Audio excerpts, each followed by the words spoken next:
सबसे पहले तो कुछ ऐसे साथियों को मैं देख रहा हूँ क्योंकि धरने पर हम एक आध दिन ही बीच में मिस होते हैं, लगभग आते ही है रोजाना।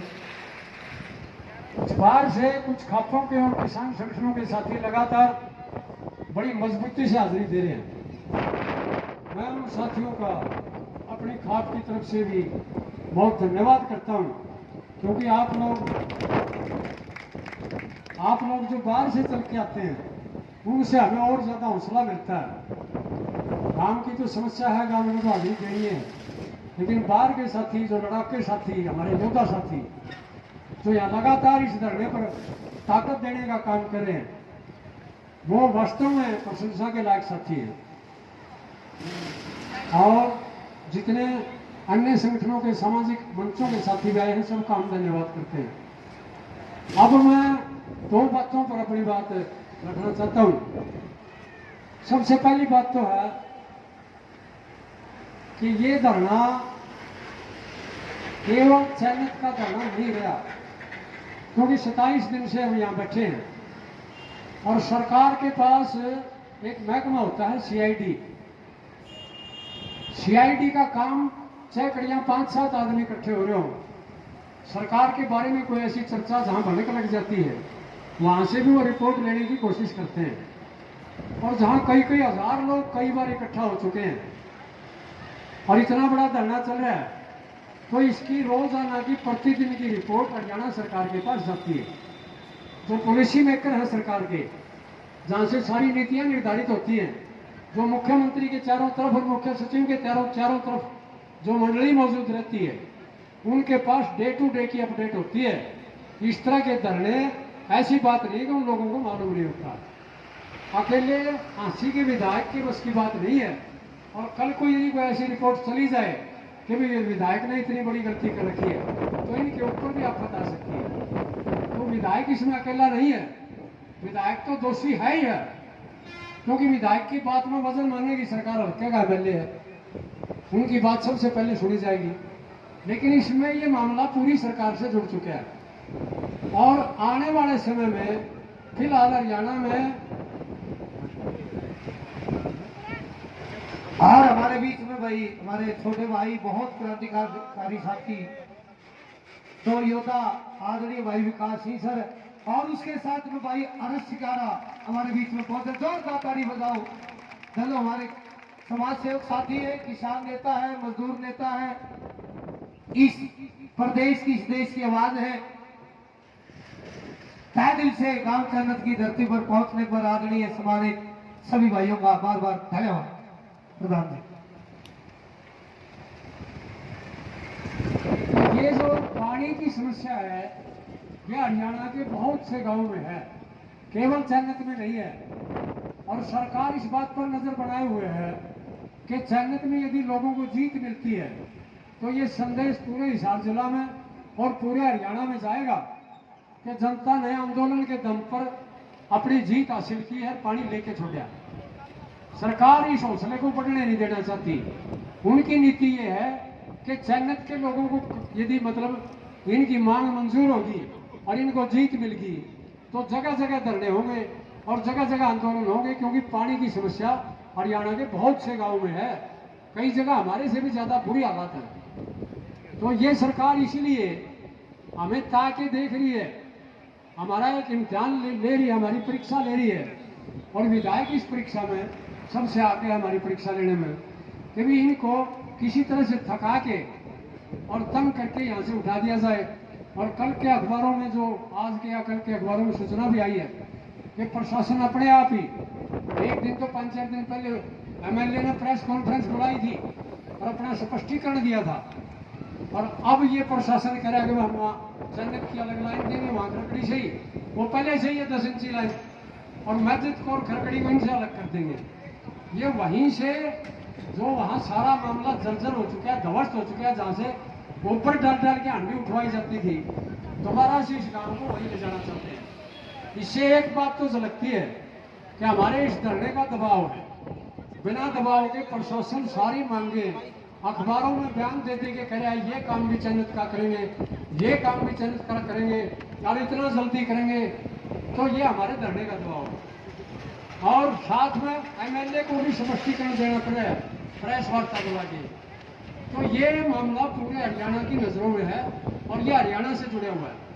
तो इसमें एक सोचने का मुद्दा हमारे लिए ये है, सबसे पहले तो मैं चयनित गांव के भाइयों से एक प्रार्थना करना चाहूंगा कि लड़ाई छिड़ चुकी है, आपस में मतभेद हर गांव में होते हैं, आपस में थोड़ी थोड़ी दूरियां भी होती हैं, काम धंधे भी हर गांव में लोगों के पास होते हैं, बिजाई का समय भी है आने लग रहा है, खेती के और भी काम है, पशुओं के भी काम है।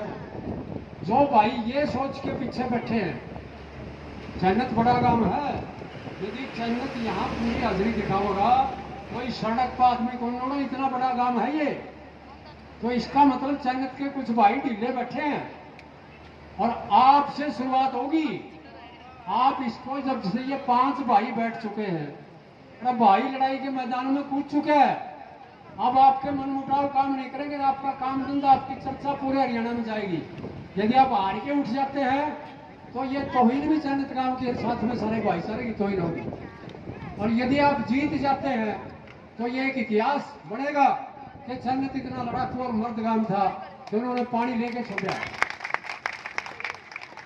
तो हम चयनित के बहुत से साथियों को जानते हैं, बहुत से चेहरे यहाँ दिखाई नहीं देते, अनेक साथी पता नहीं वो शहर में अपने काम धंधे में चले जाते हैं, पता नहीं खेतों में चले जाते हैं, और पता नहीं एक आधा एसी में सुते हैं। भाई मेरी रिक्वेस्ट है, मेरी प्रार्थना है सारे भाइयों से कि इस गांव की इज्जत हमारी सबकी इज्जत है, एक एक नागरिक की इज्जत है, चाहे कोई ब्याणा का खास आदमी हो या चयनित ब्याणा जो विनोद ब्याणा चुनाव लड़ता उसी हल्के का ये गाँव है। तो कुछ कुदरती बात है कि कुछ आदमियों के नजदीकी मिलेंगे जो छोटे मोटे काम भी निकलवाए होंगे, कोई आसान नहीं है इस बात का। सरकार से काम लेना हमारा अधिकार बनता है और उनका फर्ज बनता है काम करने का। कदे इस बात में दबा रहा कोई भाई लगभग कदे बयाना बुरा मान से, काम की इज्जत, काम का सम्मान और भाईचारे का सम्मान सबसे ऊपर होता है। आज इस गांव की इज्जत से जुड़ी है बात। तो एक तो मैं चयनित के कमेटी से भी गुजारिश करूंगा और पूरे गांव से मेरी एक प्रार्थना है कि एक बार इसको और मजबूती देने के लिए चारों तरफ नजर दौड़ाएं, सारे मोहल्लों में, सारी गलियों में, कि भी इस धरने को मजबूत किया जाए। यदि कोई अनहोनी होगी और हमारे ये 5 भाई जो बैठे हैं इनमें से कोई शहीद होगा तो सबसे पहले गर्दन नीची चयनित गांव की हमारी सारे भाईचारे की होगी। तो हमें ऐसा कदम लेना चाहिए जिससे पता चले कि भाई चयनित भी एक गांव हुआ करता और 5 आदमी अमन अनशन पर बैठ गए थे और बैठने के बाद हालात ऐसी बना दी कि सरकार को और प्रशासन को कोटा होकर आना पड़ा, घुटनों को बढ़ा के उनकी मांग मंजूर करनी पड़ी।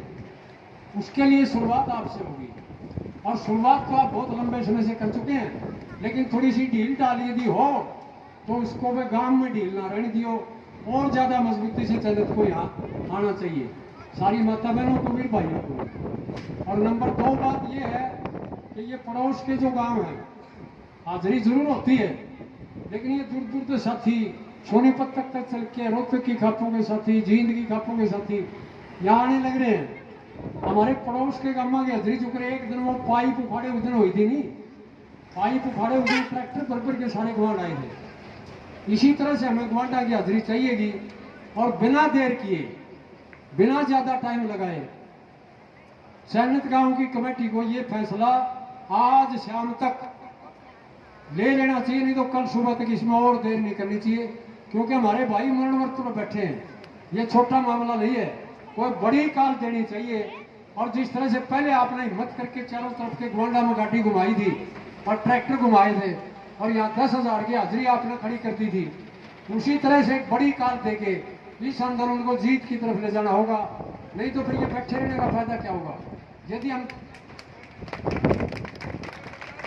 यदि हमारी संख्या यही बनी रही और बढ़ती दिखाई नहीं दी और नया कोई कदम हमने नहीं लिया तो भाइयों जी उतना लाग जाए ना, धीरे धीरे गाँव आएगा फिर बाहर आएगा, भी जी झुंझे लगेगा, जी पहले कदम अभी तेज कदम दिखाई देगा हमारे चारों तरफ के भाईचारे को भी और यहाँ के प्रशासन को भी, यहाँ की सरकार को भी। इसलिए मैं अंत में यही रिक्वेस्ट करते हुए चयनित की कमेटी से 21 के 21 आदमी भी और जो थोड़े आगे और थोड़ेदार भी जहाँ से आपको जरूरी लगता है भगाने हैं, इस पर गहन मंथन करके इसको और लेट ना किया जाए और इस पर जल्दी से जल्दी एक बड़ी कान दी जाए, कोई बड़ा फैसला लिया जाए जिसमें सरकार को झुकाया जा सके, हमारे इन साथियों का भी मान सम्मान बचाया जा सके। धन्यवाद।